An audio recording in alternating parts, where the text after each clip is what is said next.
네, 오늘 말씀은 사도행전 9장 지난주에 이어서 말씀을 함께 나누도록 하겠습니다. 지난주의 말씀은 어떤 말씀으로 끝났느냐? 사울에 대한 이야기로 끝났는데요. 사울은 그리스도를 고백하는 사람들을 잡아 죽이는 사람이었습니다. 그 일에 열심을 다했고 열정을 쏟아낸 사람이 바로 사울이었습니다. 사울은 자기의 힘으로, 자기의 능력으로, 자기의 의지로 또 신념의 신앙을 가지고 열심히 자기가 옳다고 생각한 일을 했던 사람이 사울인데, 그 결과 어떻게 되었느냐? 다메섹에서 주님을 만나고요, 그 눈이 보이지 아니하는 상황으로 변해버렸습니다. 그리고 지난주 말씀을 이제 마무리할 때 9절의 말씀에 보면 그는 먹지도 못하고 마시지도 못하는 그런 상황이 되고 말았다는 거예요. 이제는 자기 혼자 아무것도 할 수 없는, 누군가에게 이끌려야만 할 수 있는 삶이 바로 사울의 삶이었습니다. 인간적으로 보면 가장 절망적인 삶이었을 겁니다. 어제까지만 해도 건강했어요. 어제까지만 해도 모든 것을 주관해 갈 수 있는, 이끌어 갈 수 있는 그런 사람이었습니다. 하지만 이제는 혼자서는 움직일 수도 없고 혼자서는 어디를 갈 수도 없는, 판단할 수 없는 그런 연약한 상태, 절망적인 상태가 되고 말았다는 겁니다. 그런데 감사한 것은요, 이제 오늘 본문으로 돌아오면 하나님께서는 그런 사울을 택하여 부르시기를 원하셨습니다. 또 그 사울을 통해서 하나님의 역사를 써가기를 원하셨다는 거예요. 자신의 민족뿐만 아니라 이방 민족, 더 나아가 지식이 있는, 권세 있는 사람들에게, 열방에게 복음을 전하기를 원하신 분이 여호와 하나님이셨다는 겁니다. 그 하나님은 사울을 회복할 사람을, 사울에게 예비된 사람을 준비해 주셨습니다. 그가 누구였느냐? 오늘 본문에 나와 있는 아나니아였습니다. 아나니아는 도저히 그 주님의 부름 앞에 순종할 수 없는 상황이었습니다. 왜냐? 사울이 어떤 사람인가 너무나 잘 알고 있었기 때문에 그래요. 또 사울이 어떤 잔인한 일을 했는지, 또 복음의 걸림돌이 되고 주님의 대적자적인 일을 했는지 너무나 잘 알고 있었던 사람이 바로 아나니아였기 때문에 주님의 부름에 순종할 수는 없었습니다. 하지만 그 아나니아는요, 도저히 순종할 수 없는 상황임에도 불구하고 자신의 모든 생각이나 모든 판단을 내려놓고 주님의 말씀에 순종함으로 나아가는 상황이 오늘 본문에 기록되어 있어요. 그 순종함을 통해서 사울은 회복되었고 또 치유되었고 하나님 앞에 사명을 받는 사람이 되었다는 겁니다. 이제 예전과 다른 그 사울의 삶을 오늘 말씀을 보면서 살펴볼 것인데, 사울이라는 사람이 어떻게 주님의 사람, 하나님의 사람으로 거듭날 수 있었는지 말씀을 통해 나눌 때 우리도 사울이 받은 그 은혜를 받아 누리는 성도 되셔서 하나님의 사람으로 거듭날 수 있기를 간절히 바라겠습니다. 첫 번째로 하나님의 사람으로 거듭날 수 있었던 이유는 무엇이냐? 하나님의 전적인 은혜였다는 겁니다. 지금까지 나눈 것처럼 하나님의 은혜임을 알아야 한다는 거예요. 누가 알아야 할까? 여러 사람이, 물론 오늘 본문에 나온 사울과 같은 사람도 알아야 하지만 일꾼 되기를 원하는, 특별히 항종직 선거를 하고 있는, 선택받기를 원하는 우리 모두가 알아야 한다, 이렇게 말씀하고 있습니다. 그런데 그 은혜를 아는 것은요, 그분들만 알아서는 되는 게 아니에요. 이제 항존직을 선택하려고 하는, 나에게 선거권이 있는 우리도 하나님의 은혜임을 알아야 한다는 거예요. 어떤 은혜를 알아야 하느냐? 하나님께서는 사람의 자격이나 조건을 보고 은혜를 베푸시는 것이 아니라, 일꾼을 삼은 것이 아니라 정말로 선물로 은혜로 주셨다는 것을 알아야 한다는 것입니다. 사울은 예수 믿는 사람을 핍박하는 데 앞장섰던 사람이었습니다. 용서받을 수 없는 사람이었습니다. 하나님의 일꾼으로 부적합한 사람이 바로 사울이었다는 거예요. 오늘 읽었던 본문 13절에서 14절 말씀처럼요, 아나니아가 보았던 객관적인 그 사실이 진짜라는 거예요. 사울은 도저히 하나님의 은혜를 입을 수 없는 사람이었습니다. 하나님의 일꾼이 될 만한 자격이 없는 사람이었습니다. 그는 복음을 대적하는 사람이었고, 그는 예수 믿는 사람을 핍박하는 사람이었고, 그는 그 복음에 걸림돌이 된 사람이 바로 사울이었기 때문에 그래요. 여기서 끝나지 않잖아요.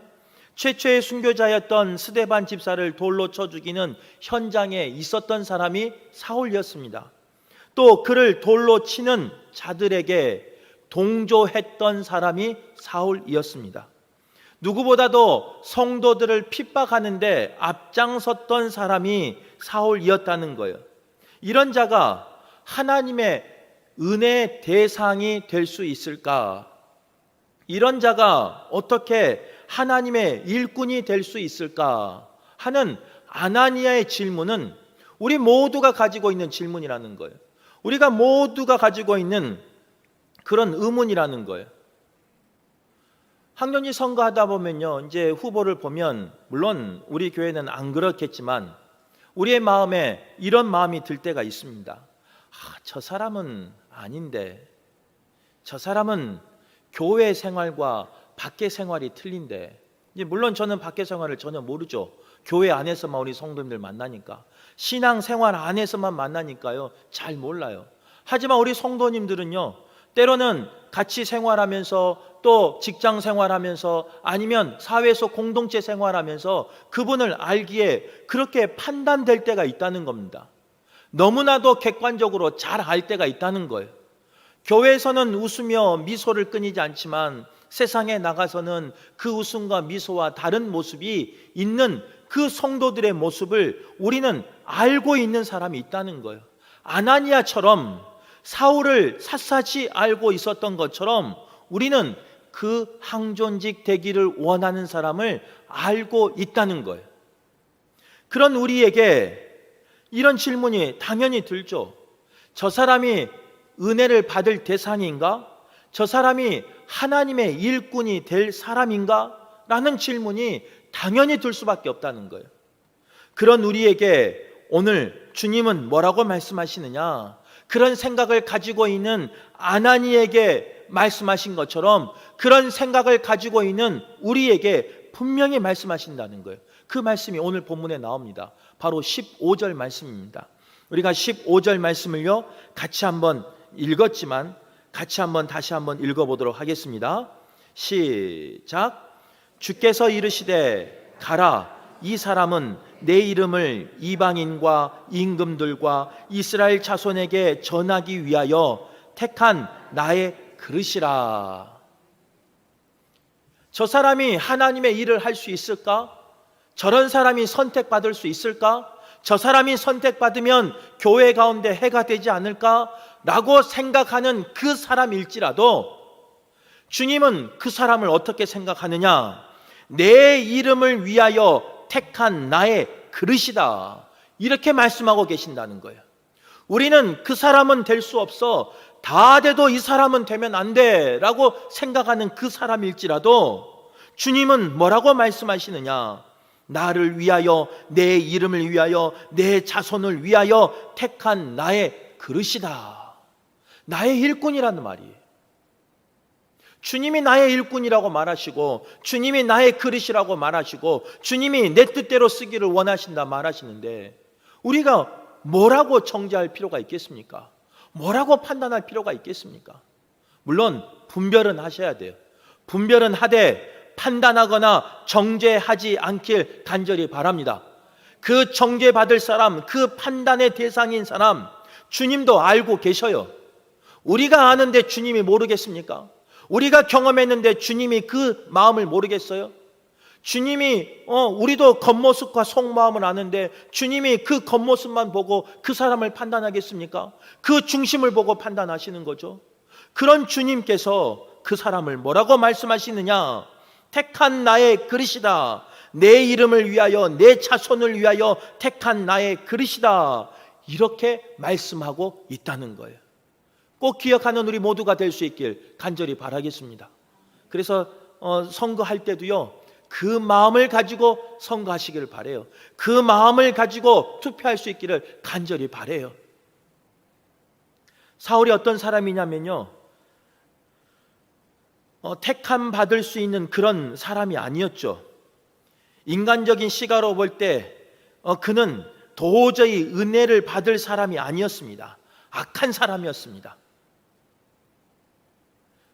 우리의 삶 가운데 만나서는 안 되는 사람이었어요. 하지만 인간적인 시각으로 볼 때는요, 한없이 부족하게 보여도, 나약하게 보여도, 부도덕하게 보여도, 얄밉게 보여도 하나님은 귀한 일꾼으로 부르셨고 택하시고 세우셨다는 거예요. 이제는 하나님께서는요, 오늘 항명의 선거를 통해서 때로는 사울과 같은 한없이 부족한 사람, 나약한 사람, 자기 신념에 빠져 있는 사람, 부도덕한 사람, 얄미운 사람일지라도 하나님은 그들을 일꾼으로 보시고 택하시고 세우기를 원하신다는 거예요. 바라기는 우리 모든 그 일꾼들이 선택받는 시간 될 수 있기를 간절히 바라겠습니다. 근데 기억할 것은요, 선택하는 우리만 기억해야, 이 은혜를 기억하는 게 아니에요. 선택받기를 원하는 우리도 그렇게 기억해야 된다는 거예요. 나같이 부족한 사람, 나같이 나약한 사람, 나같이 부도덕한 사람, 나같이 얄미운 사람, 하나님은 모든 것을 알지만 나를 불러서 사명 주시고 일꾼 세워주셨다는 그 은혜를 기억하며 그 은혜에 순종하며 그 은혜를 간직하며 사는 선택받는 항종직 될 수 있기를 간절히 바랍니다. 성경에 보면요, 이런 사람들이 여럿 나와요. 사울만 나온 게 아니에요. 구약으로 넘어가면 야곱도 나옵니다. 그는 인간적으로 절대 일꾼이 선택받을 수 있는 하나님의 역사 가운데 부름받을 수 있는 사람이 아니었어요. 그는 우리가 잘 알고 있는 것처럼 태어나면서부터요, 형보다 이기려고 하는, 그래서 형의 발꿈치를 잡고 태어난 욕심 많은 사람이었습니다. 또 형의 허기짐을 이용해서 장자권을 가로챈 기회주의자가 누구였느냐? 야곱이었어요. 또 눈먼 아버지, 잘 보이지 아니한 아버지를 속여 형이 받아야 할 축복을 가로챈 속이는 자가 누구였느냐? 야곱이었어요. 욕심 많고 기회주의고 얼마나 얄미워요. 때로는 속이는 사람 얼마나 밉습니까? 그는 정죄받아야 되죠. 당연히 받아야 되죠. 그런 사람임에도 불구하고 하나님은 그를 불러주셨어요. 그 야곱을 불러주셨어요. 그리고 그 야곱에게 이름을 바꿔주세요. 이스라엘로. 그리고 이스라엘이라는 그 이름을 통해서 그 민족을 구원해내는, 그 민족 가운데 하나님의 역사 가운데 쓰임받는 그런 사람으로 하나님은 써주셨다는 거예요. 그가 그런 능력이 있어서, 그런 조건이 돼서, 그런 자격이 돼서 쓴 게 아니에요. 비록 조건도 안 되고 자격도 안 되고 능력도 없지만 주님이 부르시고 주님이 변화시키시고 주님이 쓰신다고 하니까 그렇게 쓰임 받는 거예요. 또 사사기 11장에 보면요, 입다라는 사사가 나옵니다. 우리가 잘 알고 있는 입다를 11장 1절부터 2절 쭉 소개하는데 그를 뭐라고 소개하느냐? 첫 번째로 그는 기생의 아들로 태어납니다.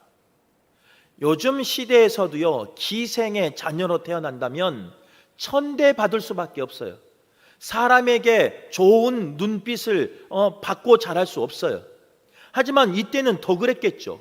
고대 근동의 시대는요, 이 기생의 직분은 하나님 앞에 예배할 수도 없었습니다. 성전에 나가지도 못하고 그 기생이 벌었던 돈으로는 하나님 앞에 헌금도 할 수 없는 시대가 이 시대였어요.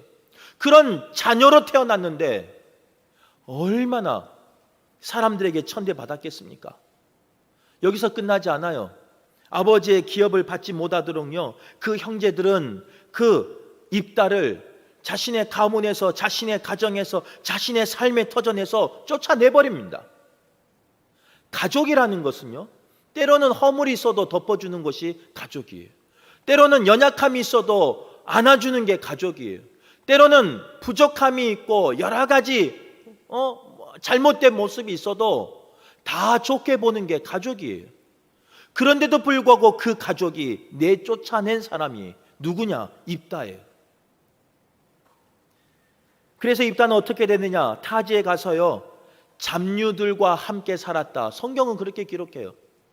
잡류들과 함께 사는 잡류가 되고 말았다는 거예요. 그런 잡류 같은 이 딸을 하나님은 어떻게 하셨느냐? 불러주셨어요. 그리고 하나님의 역사 가운데 쓰임받게 하여 주셨다는 거예요. 암몬 자손에서 이스라엘 백성을 구원하게 하는 사사로, 그리고 이스라엘 백성을 선한 길로, 하나님의 길로 인도하는 그 사사로 쓰임받게 하여 주셨다는 거예요. 그러기에 우리에게 소망이 있는 겁니다. 그러기에 오늘 직분 받기를 원하는 분들에게 소망이 있는 거예요. 그런 사람도 하나님은 쓰셨어요. 그런 사람도 하나님이 사명을 주셨어요. 그런 사람도 하나님의 역사 가운데 불러주셨어요. 그러기에 때로는 죄인이지만, 때로는 쓰임받을 수 없지만, 때로는 나약하고 연약하고 부족하고 부도덕하고 얄미운 우리의 삶이지만 소망이 있는 거예요. 왜냐? 사람은 나를 그렇게 보아도요, 하나님은 나를 그렇게 보지 않아요. 사람은 나를 손가락질하고 뒤에서 수근수근 거려도 하나님은 그렇게 보지 않는다는 거예요. 하나님은 나를 어떻게 봐주시냐? 택한 나의 그릇이다, 이렇게 봐주신다는 거예요. 그런 은혜가 회복되길 바라고, 그런 은혜로 충만하길 간절히 바라겠습니다. 그러기에 오늘 투표하는 우리 모두는 그 하나님의 마음을 가지고 누군가를 정죄하며 누군가를 단죄하며 누군가를 끌어내리는 시간이 아니라 하나님이 택한 그릇이다라고 말했으니까요.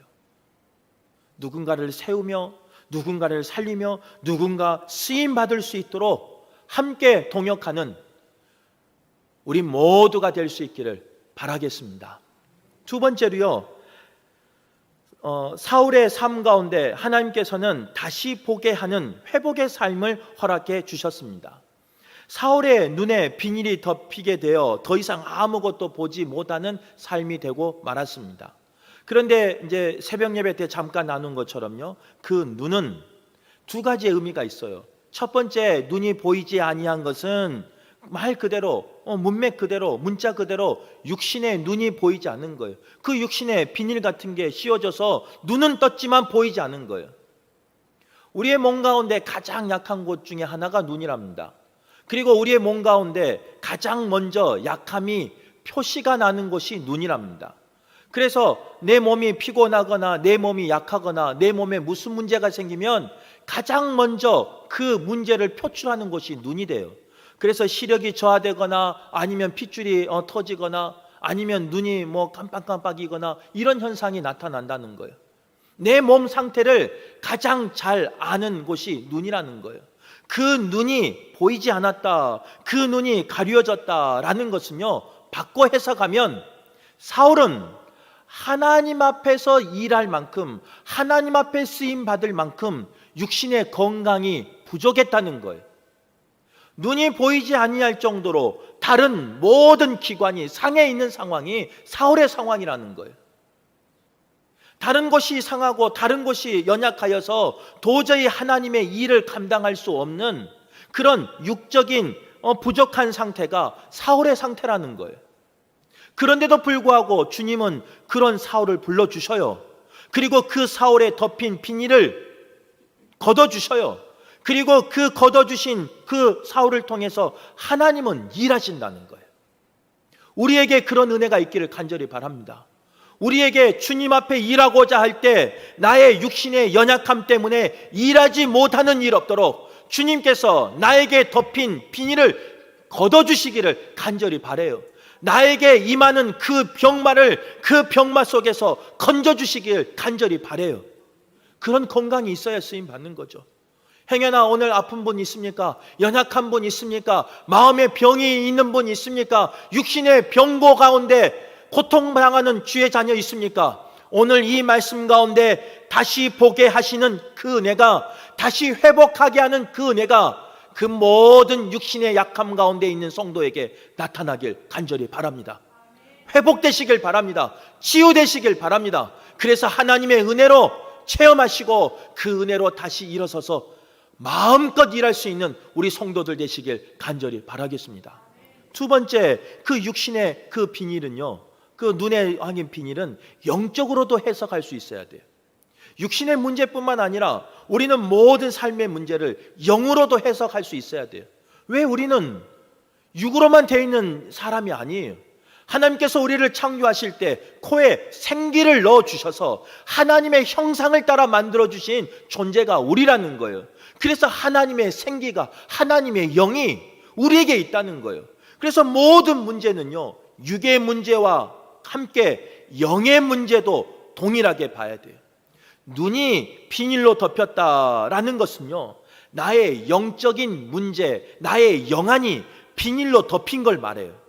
사울은 눈을 떴지만 보지 못했어요. 사울은 눈을 떴지만 영적인 세계를 보지 못했어요. 지금만 그런 게 아니에요. 9장 이전의 삶도 마찬가지예요.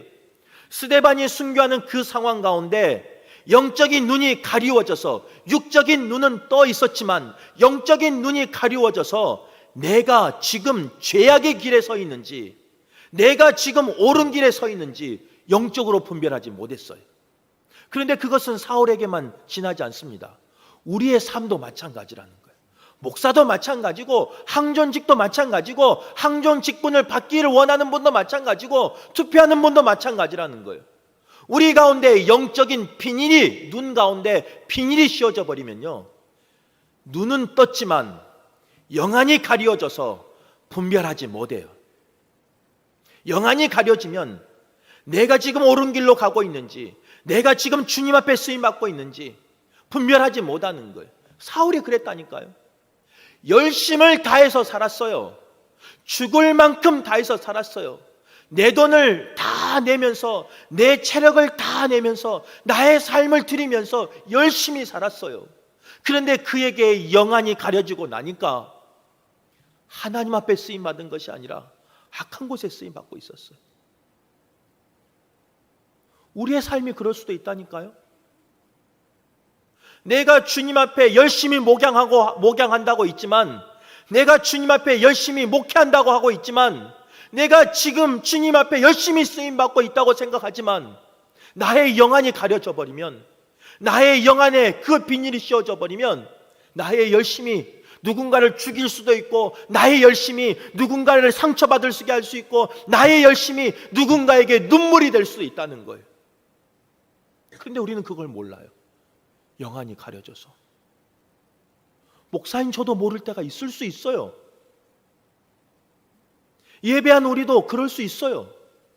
말씀을 전하니까 내가 하나님의 사람이겠지? 아니라니까요. 말씀을 들으니까 내가 하나님의 사람이겠지? 아니라니까요.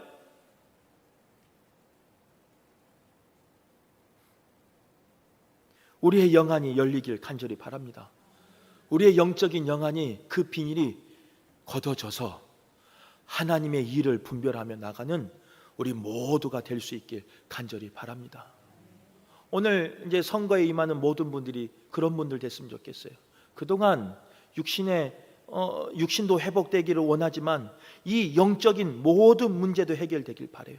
그동안 나를 가렸던 영적인 그 비닐이 이번 선거를 통해서 다 걷어지시길 바라고, 다 벗겨지시길 바라고, 그래서 분별하며 나가는 우리 성도들 되시길 간절히 바라겠습니다. 세 번째로 사울은 이 육신의 회복, 영적인 회복을 통해서 무엇을 했느냐? 사명을 감당하며 나갔다는 겁니다. 회복된 사울은 예수님을 위해 헌신하는 사람으로 변했습니다. 인생의 방향과 목적을 새롭게 재조정하는 사람이 되었다는 겁니다. 음식을 먹고 강건해진 사울은 자신의 회복을 자랑하거나 자신의 경험을 자랑하는데 자신의 시간을 쏟지 않아요. 적어도 오늘 본문에서는요, 다메섹에 있었던 제자들과 함께 머물면서 예수 그리스도의 복음을 듣고 깨달아 알고 이제 깨달아 아는 그 복음을 전하는 전도자가 되었다는 거예요. 전하는 복음의 전도자가 사울이 되었다는 겁니다. 하나님의 사명을 깨닫고 주신 육신의 강건함을 통해, 영적인 강건함을 통해 하나님 앞에 그렇게 쓰임 받았다는 거예요. 우리가 회복해야 될 은혜가 바로 이 은혜예요. 하나님이 나에게 육신의 건강을 주셨다면, 회복해 주셨다면 회복해 주실 것이라는 믿음이 있다면 다른 것을 하는 것이 아니라 하나님 주신 그 사명을 감당해야 된다는 거예요. 하나님이 나에게 영적인 회복을 주셨다면 그것을 자랑하며 사는 것이 아니라 그 주신 은사와 은혜를 가지고 주님을 전하는 데 힘써야 된다는 거예요. 오늘 직분자도 마찬가지예요. 오늘 끝나면 선택받으실 겁니다. 선택받으면 그 직분자로 불리실 거예요. 그 직분을 자랑하는 항존직이 아니라, 직분자가 아니라, 이제 직분을 받았으면 그 직분에 합당한 사명을 감당하는 일꾼 되시길 간절히 바랍니다. 그 직분을 세워준 사람을 자랑하는 것이 아니라, 그 직분을 해준 누구를 자랑하는 것이 아니라, 나의 힘을, 나의 관계를 자랑하는 것이 아니라 오직 예수만 자랑하는, 오직 예수만 전하는 그런 사명자 될 수 있길 간절히 바라겠습니다. 바로 그 사람이 누구였느냐? 사울이었어요. 이제 좀 있으면 바울로 바뀌죠. 우리가 그런 직분자가 되시길 바라고 그런 사명을 감당하시는 모든 분들 되시길 간절히 바라겠습니다. 말씀을 정리할게요. 사울은 공문까지 받아서 다메섹의 그리스도인들을 소탕할 정도로 자신의 삶 가운데 주도적인 삶을 살았던 사람이 누구였느냐? 사울이었습니다. 그런데 9장 이후로 그의 삶은 바뀌어요. 주도적인 삶에서 지난주의 말씀과 오늘의 말씀에서 보면 그래요. 이제는 눈이 감겨지고 나니까요, 누군가에게 이끌려 사는 인생으로 바뀐다는 거예요. 세상은 이것을 실패라고 말합니다. 내가 세상을 주관해 가야지, 내가 세상을 다스려 가야지, 내가 세상을 끌고 가야지, 내가 누군가에게 끌려가고 누군가에게 주관당하고 누군가에게 통치당하는 것은요, 세상은 실패라고 말해요. 하지만 오늘 본문의 말씀은 실패라고 말하지 않아요. 그것이 하나님 주신 은혜라고 말하고 그것이 하나님이 주신 복이라고 말해요. 왜 그러느냐? 주도적인 인생이요, 이끌리는 인생으로 바뀌는데 그 이끄는 주체가 여호와 하나님이셔요. 그 이끌으신 주체가 나를 구원하시는 예수님이세요. 그 이끄는 주체가 나를 보호하시는 성령님이시라는 거예요. 유한한 인간이 아니라 무한한 여호와 하나님이시고 전지전능한 하나님이시고 무소부지하신 하나님이시라는 거예요. 그것이 은혜예요. 사울은 주도적인 삶에서 이제 전지전능하신 하나님으로부터 이끌린 삶으로, 인생으로 변화됐어요. 오늘 선거하는 날인데 오늘 기점으로 선거에 나온 모든 분들이 그렇게 바뀌길 바랍니다. 그동안은 내 주관으로, 내 신념의 신앙으로 살았다면 이제는 주님에게 이끌리는 신앙인 되시길 간절히 바랍니다. 그동안은 그것을 모르고 내 주관대로, 내 힘대로, 내 마음대로, 내 신념대로 신앙생활했던 우리 성도들이라면 오늘 이 말씀을 듣고 오늘 투표를 통해서 선택받은 그 분들을 보고 이제는 주님에게 이끌려가는 인생 되시길 간절히 바라겠습니다. 바라기는 예배 참여한 우리 자녀들도 마찬가지예요. 우리 부모가 자녀들에게 못 해줄 게 어디 있습니까? 내 목숨까지 주고 싶죠. 그런데 그보다 더 큰 복을 줄 수 있는 우리 부모 되시길 간절히 바라요. 주님에게 이끌리는 자녀 되게 해달라고, 주님이 이끄시는 자녀 되게 해달라고 기도하셔요. 예배 때마다 기도하시고, 그래도 주님 앞에 이끌리지 않으면 새벽마다 나와서 기도하세요. 주님에게 이끌리는 자녀 되게 해달라고 기도하세요. 세상은 그 자녀를 실패자라고 낙인하지만 하나님은 그 자녀가 복받은 자녀, 은혜의 자녀라고 분명히 말씀하십니다. 최후 승리자는 하나님이 택하신 그 자녀일 줄 믿습니다. 그런 자녀가 되길 바라며 그런 성도가 되길 간절히 바라겠습니다.